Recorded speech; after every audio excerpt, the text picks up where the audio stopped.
वडनेर धुमाळ ग्रामस्थांचा बिबट्या हल्ल्याविरोधात वन विभागावर धडक मोर्चा। आयुष भगतच्या मृत्यूनंतर संतप्त गावकऱ्यांचा वन विभागाकडे मोर्चा। पोस्टर्सद्वारे आवाहन। नाशिकमध्ये दिवसेंदिवस बिबट्याच्या हल्ल्याची भीषणता वाढत आहे।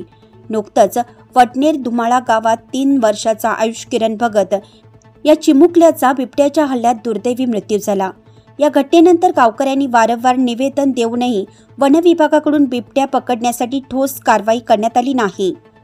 यामुळे संतप्त ग्रामस्थांनी आपला आवाज बुलंद करण्यासाठी बुधवारी 20 ऑगस्ट रोजी सकाळी 10 वाजता वन विभाग कार्यालय मुंबई नाका नाशिक येथे धडक मोर्चा काढण्याचा निर्णय घेतला आहे। या मोर्चासाठी वडनेर धुमाळ गावातील ग्रामस्थ आक्रमक भूमिकेत असून पाथर्डीपासून वडनेर धुमाळापर्यंत सर्वत्र मोठमोठे पोस्टर्स लावून ग्रामस्थांना सहभागी होण्याचं आवाहन करण्यात आलं आहे।